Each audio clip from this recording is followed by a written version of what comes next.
par force. Bonjour, midi 22 à quelques minutes de retard on se retrouve alors loolu nag mooy suñu titre de lancement ba keroog Viviane di génnewaat beneen single tous les jours moom laay ibbee parce que médecin bee ma ko dugal quoi moo ma ko digal voilà benn Viviane matin Viviane midi Viviane soir ñu ngi leen di gërëm ci ànd bi ak télévision Futur Média je suis très content de vous retrouver tey ci midi plus bi comme ni ñu koy defee bis bu jot diggante midi ou 11h45 jàpp 14h30 léegi nag damay toog parce que tàngoor bi il suffit nga bouger tuuti. da ngay ñàkk da ngay sonn c'est incroyable hein et démb maa ngi leen koy wax bi may commencer midi plus bi ne daanaka vague de chaleur wala canicule parce que paraît-il que dafa am différence entre vague de chaleur ak canicule xam nga français moom dafa compliqué voilà dafa compliqué ba nga xamante ni ba ñoom ci français yi sax dañu obligé di dem di jëli ay mots anglais di ko franciser déggoo ma de tellement dafa bëri ay sujets verbe complément masculin féminin tu vois un peu donc paraît-il il y a une grande différence entre vague de chaleur ak canicule ak lu ci mën ci am rek ñaar yëpp ñu ngi koy dund ñu ngi dund canicule ñu ngi dund vague de chaleur un peu partout à travers le monde yenn ci ay dëkk yu nekk Amérique wax naa ko démb boo demee foofu daanaka ñu ngi souffrir ak tàngoor bi boo demee ay dëkk yu nekk France ñu ngi souffrir ak tàngoor bi boo demee ci yenn ci ay dëkk yu nekk Italie ils sont en train de suffoquer à cause de cette chaleur boo demee ay Grèce boo demee Asie en tout cas 4 coins yi nekk ci àdduna yëpp ñu ngi dund li nga xamante ni moo di tàngoor Dakar nag évidemment kenn demul ñu des on a fait nos enquêtes budul Dakar ba ci dëkk yi nga xamante ni ñoo nekk ci biir Sénégal yenn saa yi da nga naan sax yàlla na taw bu metti taw bu bëri ba féex mais bon après boo xalaatee itam ni mën na taw après ñu am problème mu inondation da nga naan bon yàlla même booy taw sax bu taw bi metti noonu mais l'essentiel mooy fu mel ni Dakar par exemple soxla nañu taw parce que paraît-il dans certaines zones daanaka foofee am na taw d'ailleurs am na reportage boo xamante ni def nañu ko ci li ñu tuddee canicule wala vague de chaleur particulièrement fii ci Dakar capitale bu Sénégal daanaka géej gi ubbil na ay buntam xale yi gis nga week-end bi passé j'ai rencontré un jeune qui m'a dit dimanche bi passé dafa mel ni ñëpp a génn dem plage parce que daanaka plage yëpp a fees je dis c'est normal non seulement ñu ngi ci période de vacances mais il fait trop très chaud loolu nag mooy daanaka taxawaayu ndaw yu bëri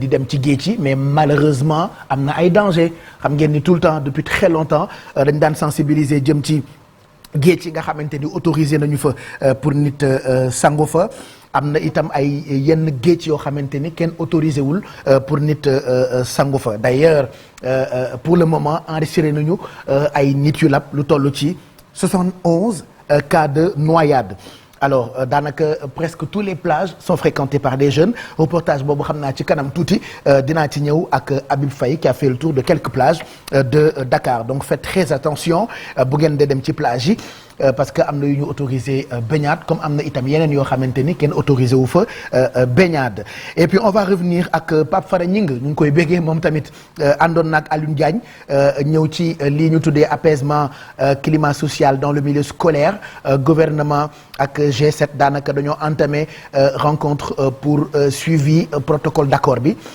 di point bu am solo boo xamee ni dafa soxaloon ñi nga xamee ni ñoo di jàngalekat yi on va y venir dans quelques instants et puis salon national des arts visuels le 17 juillet ba le 6 août la ñu koy amal Premier ministre Amadou Ba daanaka moom moo fekkee jiite li nga xam ne ni moo nekkoon ouverture officielle bi ren tombé ak 11e édition bi thème bi ñu tuddee ko benn bopp art ak cohésion sociale on va aussi en parler dans quelques instants et puis parmi initiative yi nga xam ne ni daf ñu intéressé ci Midi Plus ba nga xam ne ni souvent on invite ces jeunes yu initié yu am solo yooyu le on recevra un jeune bu tudd Nabila alors moom nag écrivain la ba noppi itam dafa génne benn recueil boo xamante ni yàlla pitié la ko tuddee man titre bi ba ma ko gisee rek ça m'a fait rigoler et pourtant il y a beaucoup de choses intéressantes qui sont ci recueillam boobule dinañ leen wanalee ak moom Mohamed Sarr la tudd et puis voilà c'est un chef d'entreprise c'est un jeune boo xamee ni il en veut il sera notre invité bu ca kanamee tuuti et puis rédaction bu télévision Futur Média vers les coups de 13h daañu ànd ak maam Fati Dieng moo ñuy présenté journal wolof bi Mary Bey Toch Mamadou Ndiaye ou je ne sais pas kan mooy présenté li xew biir internet mais l'essentiel mooy ca kanam tuuti ci dernière partie bi dinañ leen wax li nga xam ne ni moo xew biir internet donc en gros c'est ce qui vous attend tey ci midi plus bi allez il est midi 27 sànq balaa émission bi di commencer Apulaay da ngeen teg Kéba bu neex ndeysaan xam nga man Viviane rek lay topp waaye nag yeneen artistes yi da ci am seeni woy yu neex yoo xamante ni boo ko dégloo sa xol bi dafay sedd te barki Dembo Ndiaye Kéba toj na wàññil apu xam naa ne woyu mën nga koo fecc mais maa la ko dàq fecc boo ma ko tegalee léegi bu ma la ko feccalee da nga naan kii du paa bi damay mel ni booy bi donc bii itam sànq laa ko déglu avant émission bi di commencer j'aimerais qu'on mette ça xam nga rek histoire de jël suñu remontant doog a jàll ci yenn ci ay information yoo xam ni cof naa ko ci panier bu rédaction bu télévision Futur Média laata seen journal bi donc Kéba Seck il cartonne mu ngi woon France dem na defe naa Belgique ak yeneen i dëkk même Soda Bousso itam dinañ ko déglu certainement bu ca kanamee moom tamit demoon na Suisse demoon na Luxembourg et puis keroog bi Kéba di tëgg Paris Soda Bousso mu ngi fa woon waaye Kéba bii laa bëgg ñu teg ko tuuti ma def ko remontant ñu doog a bennal yenn cay actualité yoo xamante ni indi naa ko tey ci midi plus bi. ci pecc mi rek laa nekkoon tey moom ci pecc mi rek laay nekk tey pecc mi rek laay topp voilà Kéba il cartonne en tout cas on l'aime beaucoup ah ñu ngi bëggee soppeem yëpp bokk na ci Khadilo moom laa fekkoon dëkk bu ñu naan France borom restaurant bu mag bi ci 18e restaurant yu neex yooyu boo ca duggee sa xol dafay sedd nday deer borom restaurant bu mag bi ci 18e jam Jamila ñu ngi koy béggee bu baax bokk ndeyam na fi Diagne yaayu Fallook Awa Gueye ñu ngi leen di béggee bu baax Awa Diallo ça c'est ma petite sœur Kor Khadim foofu ca Paris ñoom ñëpp ñu ngi leen di ziar et puis suma xarit Cheikh borom Vendôme moom tamit ñu ngi koy béggee bu baax a baax allez midi 34 mooy doog a jot ñu ñëw ci reportage bi nga xamee ni rédaction bi def na ko ci plage yi nekk fii ci Dakar capitale bu Sénégal donte daanaka dëkk boo dem te am géej xale yaa ngi fay génn di dem di féexal seeni xol bon après am na ay plages yu ñu autorisé noyade am na itam astafurlah noyade baignade plutôt maanaam noyade am na ay plages yu ñu autorisé baignade amit yeneen plage yoo xamante ni autorisé wuñ fa baignade donc depuis très longtemps yàgg nañ ci di sensibiliser xale yi même plage yi nga xam ni autorisé nañu fa li nga xamante ni moo di baignade y a toujours des risques de noyade ci plage yi donc il faut faire très attention même bu fekkee il fait très chaud plage yi dafay fees dell donc canicule ou vague de chaleur loolu moo tax période bi le géej yi ibbi seeni buntu pour xale yi donc waaye am na ay danger malgré que 71 cas de noyade la ñu enregistré actuellement terewul ndaw ñi ba léegi ñu ngi fréquenter li nga xam ne ni mooy plage yi alors bëri na ci ay parents yoo xamante ni ñu ngi ñaax autorités yi pour ñu adopter li ñu tuddee système de parrainage pour un sauvetage rapide des victimes de noyade waaye li parents yi di ñaaxee autorités yi ñoom itam nañu góorgóorlu ci surveillance ak di wax ak seen doom yi souvent da ngay dégg wolof naan xale bi juru la yow yaa ko jur donc il faut que ñu yokkaat autorité ci sunu doom yi Habib Faye def na tuuru certaines plages yenn ci ay plages yu nekk fii ci Dakar. La canicule devient de plus en plus éprouvante. À Dakar, nombreux sont les jeunes qui prennent d'assaut les plages pour se rafraîchir. Toutefois, la partie de plaisir est susceptible de virer au drame. En concernant ce fléau des cas de noyade qui gangrène même la population,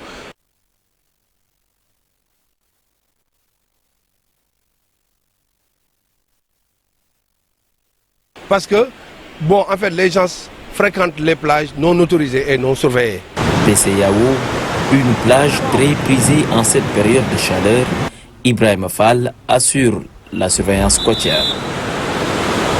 On est orienté juste, les baigneurs, parce que bon, parfois ils rentrent dans des zones interdites, donc quand on les siffle, c'est pour les faire revenir dans la zone autorisée. En fait, avoir une vue aérienne, donc ça nous permet quand même de voir les gens qui dépassent les limites donc pour les faire revenir. Ce groupe d'amis vient d'arriver à la plage. Ils cherchent de l'air frais et comptent passer la journée ici.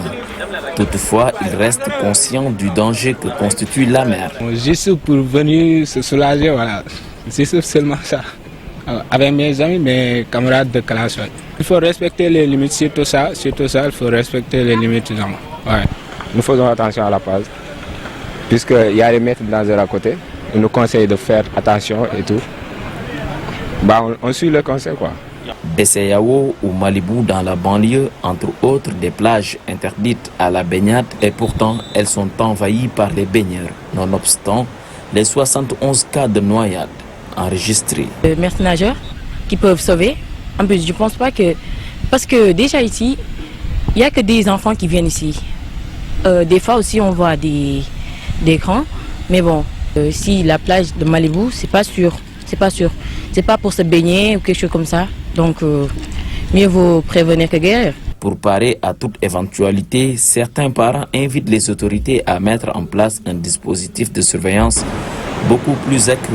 On peut mettre en place un système de parrainage, de sauvegarde de ceux-là qui viennent pour prendre des bains. Donc, alors, ils vont suivre les intéressés qui sont dans l'eau pour nager. Donc alors les maîtres de nageurs là peuvent être là pour les supporter. C'est de sensibiliser les enfants avant qu'ils ne viennent là. Leur dire attention, l'océan est très dangereux. En cette période estivale, les plages interdites à la baignade continuent d'être fréquentées par les jeunes. Conséquence, les cas de noyade se multiplient au fil des jours. waa donc Corombaar Ndiaye mu ngi may xamal ni daanaka seetlu nañu def nañu calcul bu toll ci 71 cas de noyade yu ñu enregistré. Donc c'est un reportage réalisé en français par Habib Faye ci yenn ci ay plages yu nekk fii ci Sénégal ci Dakar plutôt. Donc malgré cas de noyade yu bëri yooyu la terewul nit ñi xale yi surtout ñu ngi fees dell ci plage yi. Voilà, donc il faut sortir di dem ci plage di féexlu, oui, mais il faut vraiment ñu gën a bàyyi xel ci comportement yi ak li nga xamante ni mooy éviter lii di noyade. Donc faites très attention, mais quand même faites-vous plaisir parce que ñu ngi période de vacances, voilà, et quand c'est les vacances il faut se faire plaisir. D'ailleurs am na ay émission vacances yoo xamante ni télévision Futurs Médias mu ngi koy préparer. Xam naa dinañ leen ci mosal ci ay publicité comme ça ngeen mën di ko préparer su fekkee bëgg ngeen di dem di ko fekkee, ça pourrait vous faire plaisir quand même. Allez, ñu ñëw ci beneen point bu am solo ci wàllu actualité, mbete journal Pape Fara ñi ngi leen ci àndal ak Alioune Diagne mu jëm ci apaisement au climat social ci wàllu njàng meek njàngale mi dans le milieu scolaire. Gouvernement ak G7 daanaka tàmbali nañu ab daje pour gën a mun a topp wala suivre li nga xamee ni mooy seen protocole d'accord di point boo xamee ni dafa soxaloon jàngalekat yi. Alors assiette financière bi daanaka ñoom ñëw nañ ci, et puis am na comité boo xamee ni dañu ko gën a yaatal pour traiter yeneen i question yu jëm ci wàllu njàng mi njàngale mi ak ay jafe-jafeem laata école di tijji. Donc c'est une bonne période pour waxtaane njàng mi ak njàngale mi. Ñu déglu ci Pape Fara Ñing ak ki nga xamante ni moo di Alioune Diagne. lépp loo xam ne waxtaanoon nañ ko ba xaatim ko diggante nguur gi ak jàngalekat yi nga xam ne ñoom ñoo fi ëpp ay mbooloo, lépp daal xoolaat nañ ko bu baax a baax, rawatina li nga xam ne moo jëm ci wàllu koppar.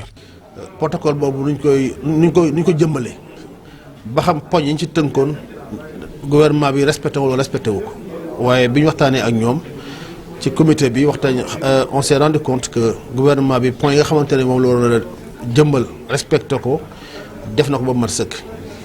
Donc surtout point yi nga xamante ne moo concerné woon li ñuy wax les points à instance financière nga xamante ne si koppar si seen salaire wala révélation salariale la bokk. jàngalekat yi rafetlu bu baax a baax taxawaay bi nga xam ne nguur gi am na ko ngir nag bërëbu jàngukaay bi nekk bërëb boo xam ne jàmm da ciy bëri. na ci tomb yi nga xam ne moom la jàngalekat yëpp doon xaar mooy ñi ñuy tuddee décisionnaire.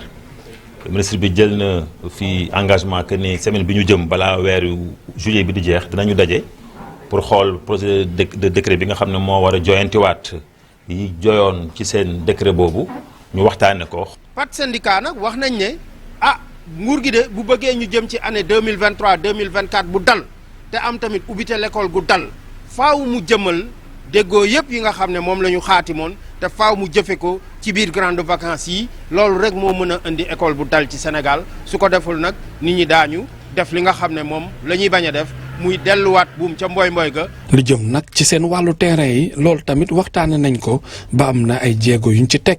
wàllu assiette foncière yi loolu c'est parce que am na terrain yu ñu digoon syndicat yi éducation enseignement éducation formation loolu dinañ ci waxtaan ak le ministre de l'urbanisme pour ñu xool nu ñu koy jëmale pour le permettre d'avoir à disposition ces assiettes foncières. gannaaw seen ndaje moom mu dem ba toll lu ëpp juróomi waxtu ki nga xam ne nag moo nekk ministre bi nee na daal faaw comité bi ñu yaatal ko bu baax a baax bu ko defee yeneen question yoo xam ne soxal na jàngalekat yi ñu mun koo waxtaane di daje boo xamante ni mu ngi amoon ci diggante gouvernement ak G7 doon wut ay saafara ci jafe-jafe yi nga xamee ni daanaka seet nañu ko ci wàllu njàng mi ak njàngale mi ñoom nag ñu profité ko def ko ci période bu baax laata ouverture des classes ñu ngi ci gërëm bu baax Pape Fara Ñing allez li xew biir internet ca kanam daañu ci ànd ak Mamadou Ndiaye ak Meribey Diouf on va retrouver Mamadou Ndiaye dans quelques instants ci beneen plateau bi Petit Pelé.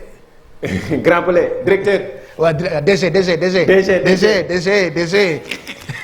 mais DG noo def tey gis naa ne sa yaram tàng na de tey da ngay sawar. tey nii laa ay fecc laa yeewoo. waaw gis naa loolu. man dama am ay rab yoo xamante ni. non ñun ni muy yeewoo lundi. bokkul ak ni muy yeewoo mardi. yenn saa yi dama yeewu réew ba dof. dëgg la. yenn saa yi ma yeewu yaru. dëgg la. yenn saa yi ma yeewu dikkale. dëgg la. yenn saa yi ma yeewu mer. dëgg la. yenn saa yi ma yeewu bég. dëgg la. yëfi doomu aadama la. tey ban la ci. tey daal xaw ma daal tey dama yeewu rek neex. loolu nga wane nag moo tax yaa ngi ci plage yi. noo ko xamee. génn nga ci plage yi léegi. bañ naa ko bi ma xëyee tubéy Pépé Kale laa sol maanaam tubéy ji ma sol rek mu ngi fobeeree kër gi. gardien bi nee na ma sànq waa sa waay yow xanaa lii lu bees la ma ne ko yoon nekku ci. mais noo def ana tata Vivi. mu ngi fi di baax rek. gis naa Vivi borom Vivi. bon mooy borom Vivi. gis naa YouTube bi di exploser. man moom laay wër moom laay topp ba pare li ma jaaxal man. man dama koy gën di bëgg ba kañ. dama koy gën di bëgg mais xaw ma ba kañ. sans limite la. mais man loolu jaaxal na ma. woo naa ko démb ne ko mais yow chaque jour ma gën di la bëgg dama lay gën di bëgg ba kañ. léegi da nga naan jusqu'à l'infini. mais infini sax man daf ma xaw a jaaxal. mais man dama koy gën di bëgg ba kañ. macha allah xam nga nag ñan laa yërëm. ñi supporté wul bëgg gi ma ko bëgg. non mais lu tax duñ ko supporté. à tout moment mën nañoo gaañ. non je pense que parce que damay ragal xam nga keroog nee naa damay njël. léegi damay tatouage fii kanamam. tatouage fii kanamam li non yow tatouage. di def torse nu di dem plage. gis nga dugg ci plage yi. coro nee na ma génnal ci yi nga nekk yow.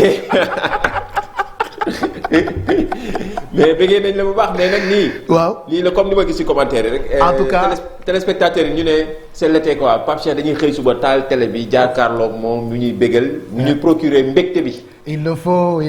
loolu laa gis sànq ci commentaire ci internet yi. moo tax il le faut. yàlla guddal sa fan daal li ñuy reetaan loo bégal ñu nii. dafa am solo dëkk bi neexatul Mamadou Ndiaye. donc bu ñu amee télé bu leen di bégal nañu jël. ah oui dëkk bi neexatul. débat yi bëri na léegi ñëppay débat léegi ñëppay joxe leçon tout le monde est chroniqueur maintenant. mais. wallaay karaan garde suñu kër il y a 10 ans sax léegi chroniqueur la gis naa ko ci site yi. mais loolu yëpp xam na lu ko waral lii rek. waa téléphone ndeysaan. téléphone mooy télé ci poche mais bon yàlla baax na faisons-nous plaisir. oui mais dama gis léegi suñu benn maire. waaw. xam nga kër gi dafa bari am nañu futur président. fan fii TFM. waaw ñoo xam de. am nañu futur. man de nu ma dundee ba génn fi laay ñaan yàlla. non bul génn man ci yooyu laa nekk nii man nan laay def rek. léegi man nan laay def rek bu wut solution. ñoom pour solution pour nekk maire rek président la ñuy def man solution pour sortir. damaa dugg ba pare can. yow solution pour toog. man solution pour partir. doo dem fenn. kii kan la nii moom nee na président la. mooy maire bi gën a ñaaw rek. waa Pire dañ lay dóor de. mais lu baax la def. kii il est exceptionnel. mais machine hémodialyse. waxuma balaa ñuy wax ci machine hémodialyse yi. est-ce que xam nga ni bi mu ñëwee Pire ci la lamp yi tàkk. mais dëgg la. je te jure ah. mais non sérieux. c'est l'un des rares maires yoo xamante ni bokk tax du càggin ni dañuy liggéey ak moom moo tax ñu koy waxal lu baax. man baan defaluma dara mayuma sax 1000 francs nag wax dëgg yàlla. dëgg la de. man ci sama salaire bi laa yaakaar mais vraiment. boo gisee li mu def pire. da ngay am envie ne maire yi nekk Sénégal yëpp nañu roy ci inspecteur Ndoye Bane. mais qu'est-ce qu'il a encore fait. mais li nga wax noonu. El Hadj vraiment loolu la même ci TikTok yi réseaux sociaux yi damay gis vraiment ñëpp di xam nga man moom damay teel a dem ci commentaire yi xool li gars yi xalaat. man xooluma benn commentaire surtout bu ñuy partagé yenn yëf yi damay xool commentaire yi. xooluma benn commentaire yow xooloo benn commentaire dëgg. da ngay gis xale bu forox tool amul lu mu lekk amul lu mu naan nga gën ko ci lépp mu commenté ñàkk la melengaan ba tëddi yow mu riis mi ngay mer xooluma. dëgg la. mais monsieur le maire damay xool commentaire yi ndax vraiment ñu ngi koy apprécier. macha allah mais liggéey bu rafet bi. macha allah barki démb dafa jël dafa wut ak ay partenaires belgiens. ñeenti machine hémodialyse. jox ko waa Tivaouane xam nga Pire poste de santé la am. jox ko hôpital bu Tivaouane te mi ngi leen ko war a jébbal mu nekk liggéey bu am solo loo xamante ni vraiment. machine yii nga xamante ni hôpital yu mag yëpp moom la ñuy wër nga dem lijjanti ci ak say partenaires vraiment Ndoye Bane bravo man nag dama ko yeb. mais damay gis ni bu defee lii ba muy doog a falu maire dama koy tooñ ne ko doo fi def dara. mais gis naa ni vraiment mi ngi liggéey quoi. en fait xam nga lu tax mu war a liggéey. bi muy déclaré candidature am ci maire Pire. xam nga dafa am yenn métiers yoo xamante ni souvent. ñenn ñi dañ koy xeeb. naan noo animateur noo waykat. non lii mënul nekk président mënul nekk maire xam nga fii Sénégal dëkku xeebaate la. dëgg la moo tax il est obligé de travailler. te defe naa njuuy na ñu bëri de. am na ñu bëri ñu foogoon ni ab animateur la bu ne ci rajo nii rek wala ci télé di waxam ju bëri rek est-ce que mën na mat maire. mais wax dëgg yàlla mat na ko nag. le 5 bi ngi waaj a inauguré foofu ca Pire marché bu Pire. man de dew ma moom moo dëgg yàlla waaye maa ngi koy félicité. jaajëf monsieur le maire kontaan nañu. ñu ngi koy félicité. jaajëf. ak lan nga amaat. am nañu yeneen yu am solo. ok naa vidéo policier bi doon dàq borom oto bi doon jaarul yoon. j'ai vu ça hier mais lii dafa doy waar El Hadj. daf ko doon dàq ji. mais non dàq ji ko kii kay daf ko ne mu jaare ji ci yoon bi. warul double fil. policier bu la arrêté taxawal ak gendarme. oui. c'est loolu moom mooy yoon.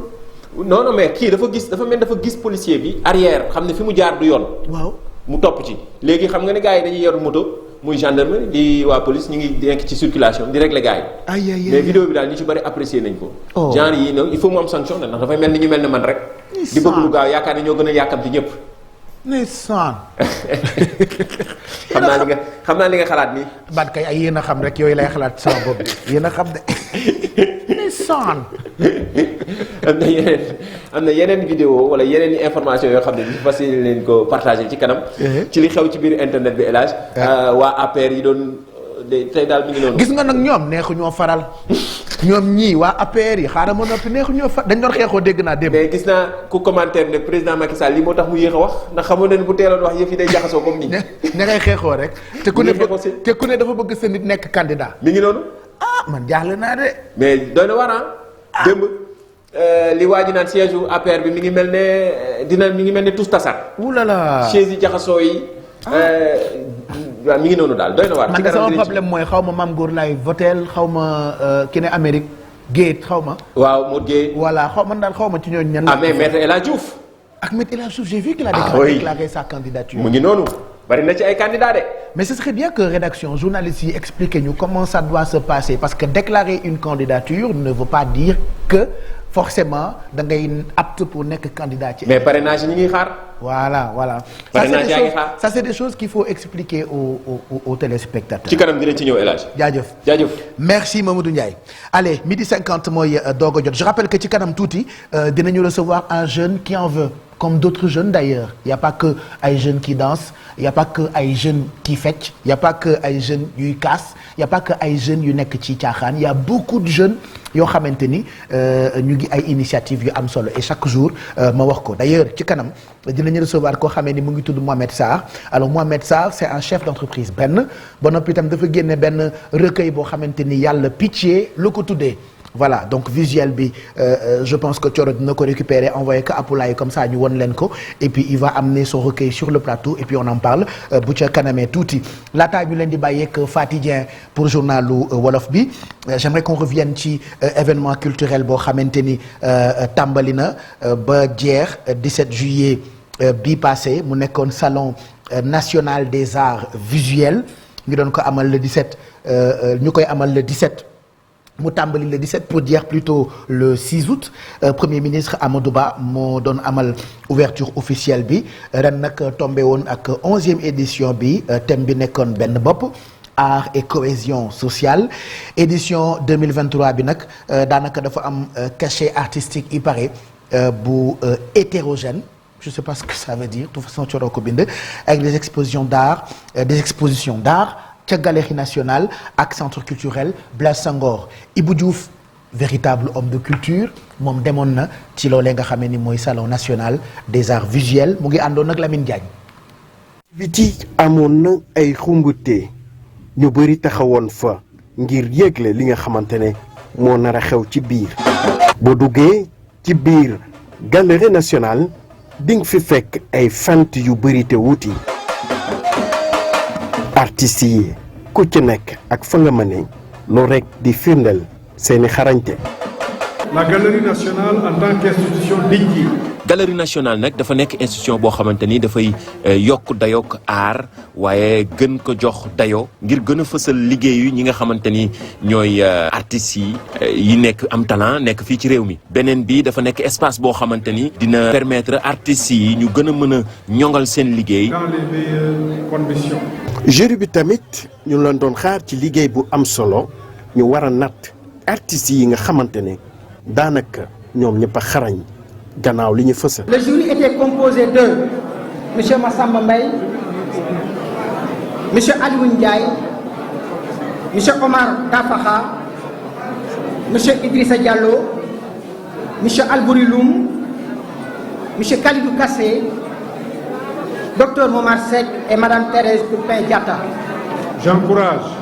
maa ngi gën a ñaax ñi nga xamante ni ñooy ñëw di visiter si lii nga xamante ni la artistes yi def ñoom nag li ma leen di gën a ñaaxee mooy ñuy jënd yii nga xamante ni artistes yi dañ koy def. Et à soutenir nos artistes en acquérant leur création. bu ñuy wax ci ñi gën a fës gannaaw seeni liggéey mënees nañu jàpp liggéeyu kii di Alioune Ba moom bi nga xamante ne moom la ñu jébbal prix président de la République bu Sénégal. tey ak xarala yu bees yi.